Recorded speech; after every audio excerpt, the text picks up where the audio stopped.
Amigos, bom dia. Foi revelado agora, né, saiu agora uma nova pesquisa mostrando uma queda, acentuada aí do Flávio por ocasião dos áudios, mostrados pelo Intercept Brasil. Claro que isso pode ser uma queda em V, né, aquela baixa de vez do voo de galinha, baixa da galinha e depois ele volta a subir novamente. Agora, se a gente prestar atenção na pesquisa, nos números, a queda dele em primeiro turno, vamos dizer que não houve nem queda praticamente, né?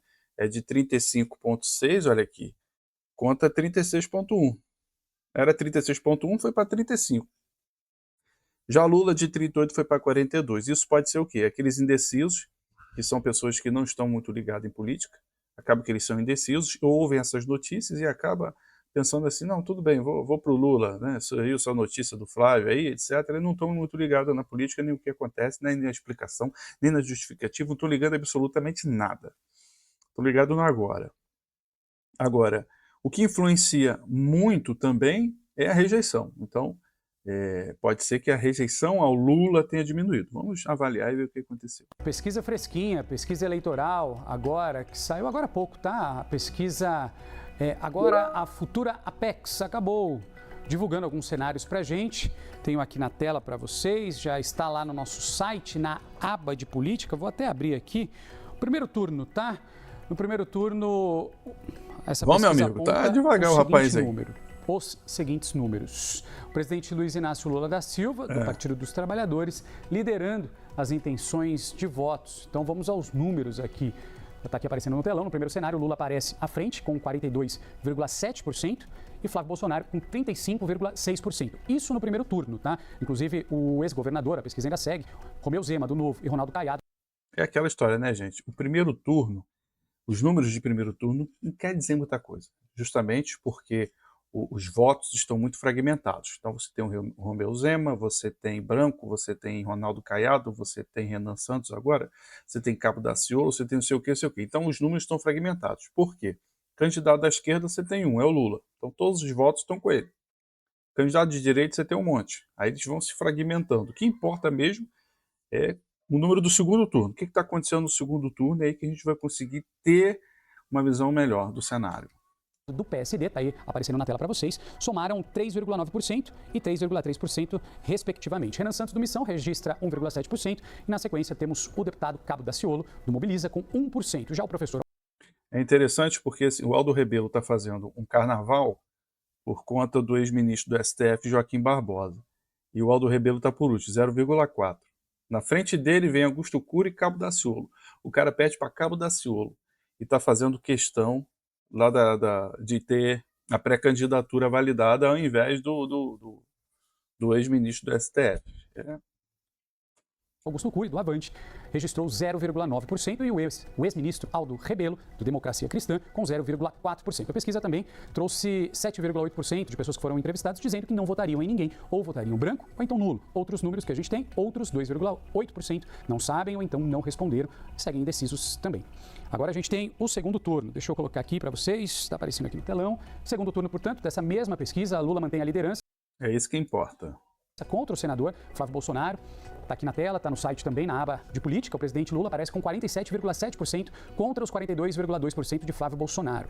9% não vão votar em ninguém, ou então vão votar em branco ou nulo no segundo turno. 1,2% não sabem, não responderam, ou então estão indecisos. Há 10 dias atrás, a gente relembra, o bolsonarista, Flávio Bolsonaro, tinha 46,9% e o petista, 44%.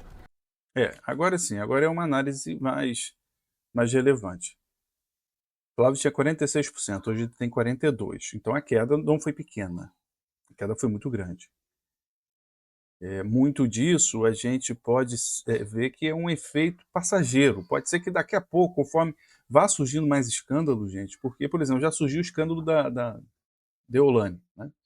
Então aqui no Brasil a gente vive escândalo após escândalo. Pode ser que surgindo novos problemas, novas questões mal explicadas, esse número ele possa se recuperando, isso por parte da esquerda. Surgindo novos problemas mal explicados da parte do Flávio, aí, meu amigo, eu não sei. O pessoal já está em cima, o partido já está em cima, a gente não sabe o que pode acontecer daqui para frente. é uma caixa de surpresa. Eu acredito que desse assunto não vai surgir mais nada. Eu acredito que ele aprendeu a lição de falar o seguinte, cara, tudo que eu fiz está aqui na mesa, está revelado, é isso que eu fiz, foi isso que eu falei, etc, etc, etc. O que também não é uma questão, assim, vamos dizer, tão gritante assim, né? Mas tudo se aproveita para fazer política. É política. Política é assim. Política aproveita-se questões pontuais para você detonar o seu inimigo político, vamos dizer assim. Porque aqui no Brasil hoje a gente vive inimigos políticos, né? Hoje a gente não está mais assim, ah, não, meu adversário. Não é mais adversário, virou inimigo.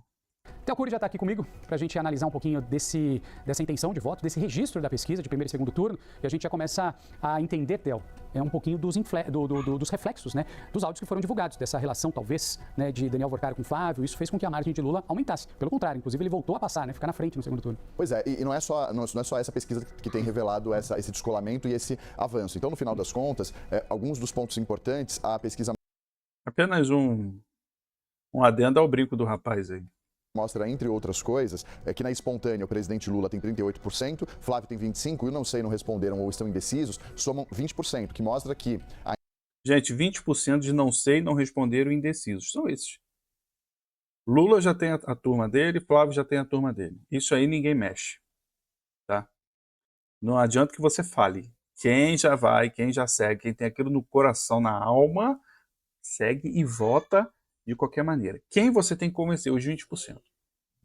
Aí você tem que falar assim, o Flávio tem que meter o pau no STF, tem que descer malha no STF. Não tem, porque os indecisos não querem isso. Quem já vota nele quer isso, mas os indecisos não querem. Os indecisos querem paz, querem conversa, querem política. É por isso que ele está agindo com política. Justamente para tentar ganhar esses que estão indecisos no meio do caminho. Eles não querem guerra, você entende? Ainda há uma dificuldade do eleitor de encontrar o seu candidato ideal. Obviamente que na estimulada, quando os candidatos são apresentados pela pesquisa aos eleitores, aí sim a gente vê os 42% de Luiz Inácio Lula da Silva e os 35% do Flávio Bolsonaro, depois que, no final das contas, isso aqui a gente está falando agora do segundo turno, mas o primeiro turno está aqueles 42% e 35%. Ó, tá aqui, ó, primeiro turno, pronto, os números. Pois é, e aí essa pesquisa ela tem deixado isso muito claro, a gente vai ainda falar sobre o impacto nos eleitores, nos entrevistados dos áudios, mas já mostra mais uma pesquisa, esse descolamento e uma melhora na avaliação e na intenção do presidente Lula na busca pela reeleição. Muita gente conversa aqui, ouve também os colegas para além do Theo, né, Theo, analistas de política, também trazendo que tivemos um momento onde os áudios foram divulgados, áudios que remontam essa possível relação mais próxima entre o senador Flávio Bolsonaro e também o ex-banqueiro Daniel Vorcaro, mas para além disso também algumas medidas populares que foram apresentadas pelo governo federal, tudo acontecendo mesmo que meio que no mesmo período. Exato, a gente está falando, por exemplo, do Desenrola, no final das contas teve também um encontro do presidente Lula com o Donald Trump, algumas das ele está falando do desenrola que está enrolando mais, né? Já tem pesquisa mostrando que 60%, mais de 60% dos que vão fazer parte do programa de desenrola acreditam que vão se enrolar mais ainda, que não vai resolver nada. Justamente porque, olha, como que você faz um desenrola e, ao mesmo tempo, você faz liberação de crédito de mais de 30 bilhões para pessoas se enrolarem? Então, ou seja, eu vou liberar crédito para comprar carro, para comprar moto, para o cara trabalhar de Uber, para o cara trabalhar de entrega, ou seja, eu estou desenrolando agora, mas estou enrolando o cara de novo. Medidas populistas que, se fosse na época do Bolsonaro, obviamente, seriam todas tidas como proibidas. Então, o governo lança um programa de desenrolo que as pessoas não estão mais acreditando no programa e está enrolando o povo novamente, fazendo com que o povo se endivida mais, se endivida mais, se endivida mais. Pesquisas há algumas semanas já mostraram uma melhora na avaliação a partir do encontro dos dois, no que diz respeito às relações internacionais e a forma como o Brasil se coloca no exterior, mas também o impacto do desenrola aqui no Brasil para esse eleitorado que é muito endividado. Então, e isso as pesquisas também têm mostrado isso. O Datafolha divulgou há pouco esse percentual da população que vota nas eleições e que é endividado, a parcela das mulheres eleitoras, que são maioria, e que, para além disso, temem um aumento do endividamento, também tem um peso e um impacto muito grande nessa eleição. Pesquisa Futura Apex, que acabou de sair, a gente está destrinchando aqui com o Theo Cury. E, Theo, você tocou num ponto sensível, a dificuldade das pessoas em conseguir escolher, né, segundo esse levantamento, o seu candidato. E, para além disso, a gente tem aqui números que vamos trazer para vocês, né? A pesquisa ainda analisou os possíveis candidatos mais rejeitados entre o eleitor ou o eleitorado. Flávio é o mais rejeitado de forma numérica, está aí para vocês, 47,7% dos eleitores. Em seguida, a gente tem o presidente Lula, rejeitado por 44,3%. Gente, os números são os mesmos, 44,7% contra 44,3%. Mas, se fosse o Lula, eles diriam que está empate. Então, se fosse o Lula, seria assim, os dois têm empate técnico quanto à rejeição. Como é o Flávio que está 0,04 pontos percentuais a mais, eles dizem que o Flávio é muito mais rejeitado que o Lula. É normal, isso é normal. Mas os dois têm a mesma rejeição, tá? Veja que é muito parecido. Por isso que o Flávio tem que ganhar, ou o candidato da direita, são os indecisos. São as pessoas que não veem esse tipo de notícia que a gente está fazendo aqui, são pessoas que não acompanham o Ancapso, são pessoas que não acompanham a CNN, são pessoas que não acompanham nada, são pessoas que acompanham a novela, acompanham a vida, Eu, Patroa as Crianças, e não estão muito preocupadas com isso, e na hora que chegar lá e tiver que votar, eles vão votar, dependendo das notícias que surgiram, dependendo da televisão, dependendo do que o rádio falar, entendeu? A televisão tem perdido muito a sua importância, e perdeu, continua perdendo a cada dia, mas ainda tem a sua importância. Então a gente não pode achar que a televisão é zero, né? Ninguém liga mais para isso. Liga sim. Muito da população ainda é influenciado pelo que diz a televisão, a mídia tradicional e o rádio. Na sequência, a primeira-dama, Michele Bolsonaro, do PL, é rejeitada por 33,1%, 15,6% rejeitam Daciolo, 14,3% rejeitam Zema, 13,6% Caiado, 11,5% Renan Santos, Aldo Rebelo é rejeitado por 11,2%. Você tem que entender que às vezes as pessoas... a rejeição é baixa. A rejeição é baixa porque as pessoas não conhecem também, entendeu? Às vezes, a rejeição, quanto mais conhecido, mais rejeitado. Tá? Quanto menos conhecido, menos rejeitado. Que a pessoa, quem é esse? Como é que eu vou rejeitar uma pessoa que eu nem conheço? Tanto faz. Augusto Cury, 10%, 3,6% afirmaram rejeitar TEL todos e 3,2% não souberam responder. Obviamente, a gente tem ali uma pequena parcela, 1,7%, bem pequeno, que não rejeita ninguém. Para essa parcela, está tudo bem. Pois é, e para além disso, os entrevistados eles foram questionados sobre em quem não votariam de jeito nenhum, e aí 47% dizem que não votariam em Lula de jeito nenhum, 52% dizem que não votariam em Flávio Bolsonaro de forma alguma, e aí um desafio para os terceiros e quartos colocados nesses cenários de intenção de voto. 30% não sabem ou não conhecem Ronaldo Caiado, e 27% também não sabem e não conhecem o Romeu Zema. Tá vendo? Foi o que eu falei. Então, assim, o grande número dos eleitores, da população, não conhece. Então, estão ligados, não estão preocupados, não estão acompanhando essas questões de política.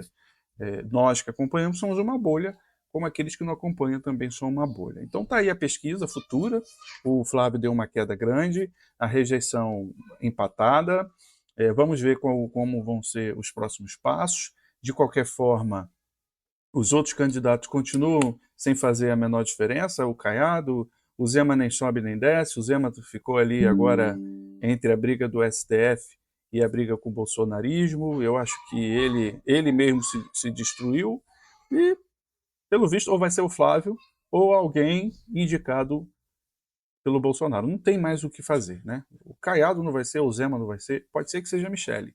Seria uma boa opção, quem sabe, né? Ou o próprio Caiado. Eu acho que eu prefiro o Caiado ao Zema. Prefiro o Caiado ao Zema. E caso não seja a Michele Bolsonaro, nem o Flávio, eu acredito que seja o Caiado. Mas isso é uma opção muito longe. Vamos ver, vamos acompanhar os próximos passos, os próximos escândalos, como vão ser os próximos dias. Se inscreva no canal, porque aqui é o seguinte, você não tem trabalho de procurar notícia. Eu trago para você e ainda passo em velocidade de 1,5. Tá bom, meus amigos? Um abraço e até lá.